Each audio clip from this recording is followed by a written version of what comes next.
पहला प्रश्न। एक ही आरजू है कि इस खोपड़ी से कैसे मुक्ति हो जाए। आपकी शरण आया हूं।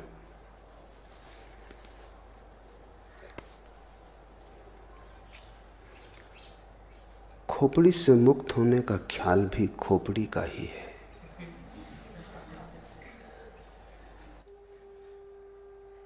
मुक्त होने की जब तक आकांक्षा है तब तक मुक्ति संभव नहीं, क्योंकि आकांक्षा मात्र ही,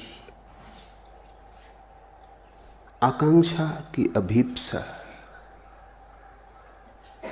मन का ही जाल और खेल है। मन संसार ही नहीं बनाता, मन मोक्ष भी बनाता है।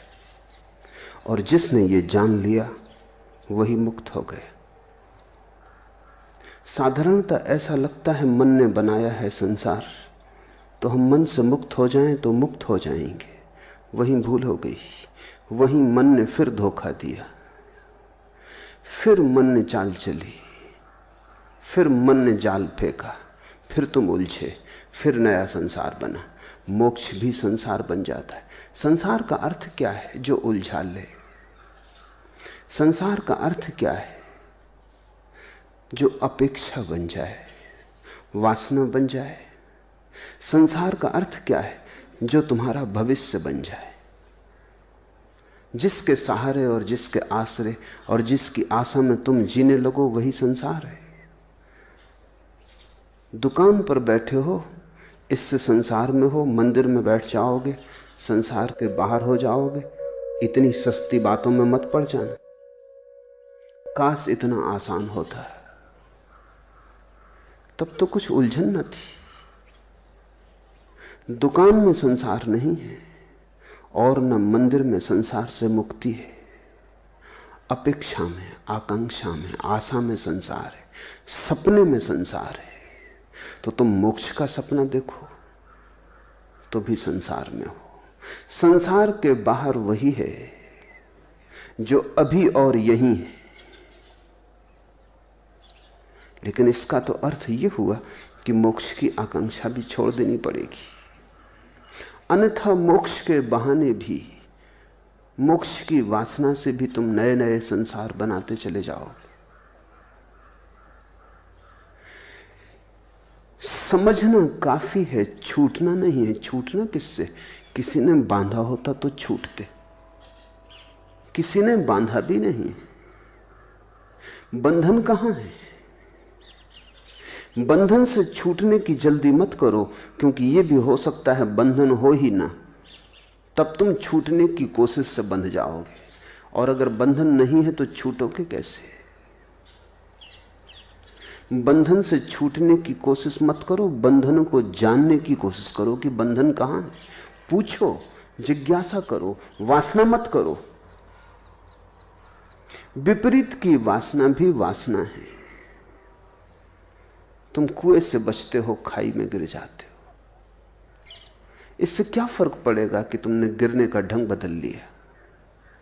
तुम बाएं गिरे कि दाएं गिरे, इससे क्या भेद पड़ता है?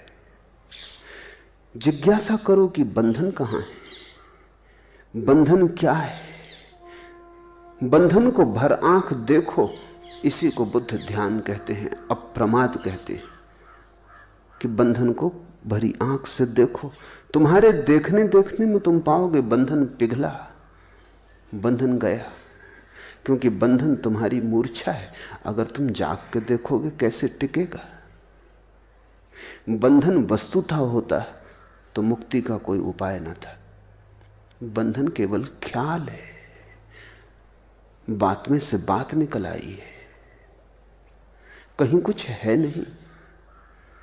एक युवक भिक्षु नागार्जुन के पास आया और उसने कहा कि मुझे मुक्त होना है। और उसने कहा कि जीवन लगा देने की मेरी तैयारी है, मैं मरने को तैयार हूं, लेकिन मुक्ति मुझे चाहिए। कोई भी कीमत हो चुकाने को राजी हूं। अपनी तरफ से तो वो बड़ी समझदारी की बातें कह रहा था। चिन्मय ने भी यही पूछा है आगे प्रश्न में। सरफरोशी की तमन्ना अब हमारे दिल में है, देखना है जोर कितना बाजुए कातिल में है। उसने भी यही कहा होगा। नागार्जुन को कि मरने की तैयारी है, अब तुम्हारे हाथ में सब बात है। मुझसे न कह सकोगे कि मैंने कुछ कमी की प्रयास में, मैं सब करने को तैयार हूं। अपनी तरफ से वो ईमानदार था, उसकी ईमानदारी पर शक भी क्या करें। मरने को तैयार था, और क्या आदमी से मांग सकते हो। लेकिन ईमानदारी कितनी ही हो भ्रांत थी। नागार्जुन ने कहा ठहर, एक छोटा सा प्रयोग कर, फिर अभी इतनी जल्दी नहीं मरने मारने की, ये भाषा ही ना समझेगी, यहां मरना मारना कैसा। तो एक 3 दिन छोटा सा प्रयोग कर, फिर देखेंगे। और उससे कहा कि तू चला जा सामने की गुफा में, अंदर बैठ जा और एक ही बात पर चित्त को एकाग्र कर कि तू एक भैंस हो गया है। भैंस सामने खड़ी थी, इसलिए नागार्जुन को ख्याल आ गया कि तू एक भैंस हो गया है, सामने भैंस खड़ी है। उस युवक ने कहा जरा चिंतित होकर कि इससे मुक्ति का क्या संबंध। नागार्जुन ने कहा वो हम 3 दिन बाद सोचेंगे, बस तू 3 दिन बिना खाए पिए बिना सोए एक ही बात सोचता रहे कि तू भैंस हो गया है। 3 दिन बाद मैं हाजिर हो जाऊंगा तेरे। अगर तू इसमें सफल हो गया तो मुक्ति बिल्कुल आसान है, फिर मरने की कोई जरूरत नहीं। उस युवक ने सब दांव पे लगा दिया। वो 3 दिन न भोजन किया न सोया। 3 दिन अहिर्निश उसने एक ही बात सोची कि मैं भैंस हूं। अब 3 दिन अगर कोई सोचता रहे भैंस है, वो भैंस हो गया। हो गया नहीं कि हो गया, उसे प्रतीत होने लगा कि हो गया। एक प्रतीति पैदा हुई, एक भ्रम जाल खड़ा हुआ। जब तीसरे दिन सुबह उसने आंख खोल के देखा तो वो घबराया, वो भैंस हो गया था। और भी घबराया क्योंकि अब बाहर कैसे निकलेगा। गुफा का द्वार छोटा था, आए तब तो आदमी थे, भैंस थे, उसके बड़े सींग थे। उसने कोशिश भी की तो सींग अटक गए। चिल्लाना चाहा तो आवाज तो ना निकली, भैंस का स्वर निकला। जब स्वर निकला तो नागार्जुन भागा हुआ पहुंचा। देखा युवक है, कहीं कोई सींग नहीं है, मगर सींग अटक रहे हैं। कहीं कोई सींग नहीं है, वो आदमी जैसा आया था वैसे ही है। लेकिन 3 दिन का आत्मसम्मोहन, 3 दिन का सतत सुझाव, 3 बार भी सुझाव तो परिणाम हो जाते हैं। 3 दिन में तो करोड़ों बार उसने सुझाव दिए होंगे। फिर बिना खाए बिना सोए। जब तुम 3 दिन तक नहीं सोते तो तुम्हारी सपना देखने की शक्ति इकट्ठी हो जाती। 3 दिन तक सपना नहीं देखा, जैसे भूख इकट्ठी होती है 3 दिन तक खाना ना खाने से, ऐसा 3 दिन तक सपना ना देखने से सपना देखने की शक्ति इकट्ठी हो जाती। 3 दिन की सपना देखने की शक्ति, 3 दिन की भूख। भूख में भी जितना शरीर कमजोर हो जाता उतना मन मजबूत हो जाता है। भूख से शरीर तो कमजोर होता है, मन मजबूत होता है। इसलिए तो बहुत से धर्म उपवास करने लगे और बहुत से धर्मों ने रात्रि जागरण किया। अगर रात भर जागते रहो तो परमात्मा जल्दी दिखाई पड़ता है, सपना इकट्ठा हो जाता है। अभी इस पर तो वैज्ञानिक शोध भी हुई है और वैज्ञानिक भी इस बात पर राजी हो गए हैं कि अगर तुम बहुत दिन तक सपना न देखो तो हेलुसिनेशंस पैदा होने लगते, फिर तुम जागते में सपना देखने लगोगे, आंख खुली रहेगी और सपना देखोगे। सपना एक जरूरत है, सपना तुम्हारे मन का निकास है, रेचन है। 3 दिन तक जागता रहा, सपने की शक्ति इकट्ठी हो गई। 3 दिन भूखा रहा, शरीर कमजोर हो गया। ये तुमने कभी ख्याल किया, बुखार में जब शरीर कमजोर हो जाए तो तुम ऐसी कल्पनाएं देखने लगते हो जो तुम स्वस्थ हालत में कभी ना देखोगे। खाट उड़ी जा रही, तुम जानते हो कि कहीं उड़ी नहीं जा रही, अपनी खाट पे लेटे हो, मगर शक होने लगता है क्या गया है तुम्हें। शरीर कमजोर है। जब शरीर स्वस्थ होता है तो मन पर नियंत्रण रखता है, जब शरीर कमजोर हो जाता है तो मन बिल्कुल मुक्त हो जाता है। और मन तो सपना देखने की शक्ति का ही नाम है। बीमारी में लोगों को भूत प्रेत दिखाई पड़ने लगते हैं, स्त्रियों को ज्यादा दिखाई पड़ते हैं पुरुषों की बजाय, बच्चों को ज्यादा दिखाई पड़ते हैं प्रौढ़ों की बजाय। जहां जहां मन कोमल है और शरीर से ज्यादा मजबूत है, वहीं वहीं सपना आसान हो जाता है। 3 दिन का उपवास, 3 दिन की अनिद्रा, और फिर 3 दिन सतत एक ही मंत्र। यही तो मंत्र योग है।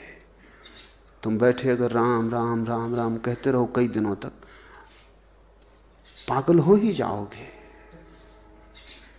एक सीमा है झेलने की।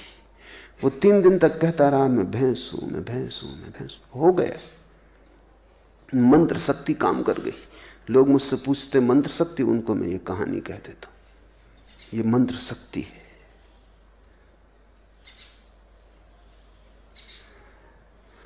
नागार्जुन द्वार पर खड़ा हंसने लगा।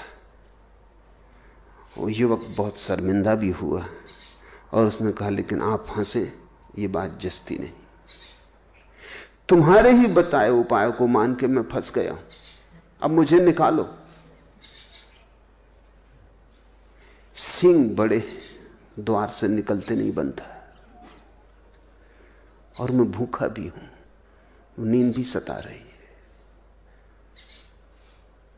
नागार्जुन उसके पास गया, उसे जोर से हिलाया तो थोड़ा वो तंद्रा से जागा तो उसने देखा सींग भी नदारत है, भैंस भी कहीं नहीं। वो भी हंसने लगा। नागार्जुन ने कहा बस यही मुक्ति का सूत्र है। संसार तेरा बनाया हुआ है, कल्पित है। संसार को छोड़ना नहीं है, जाग के देखना है।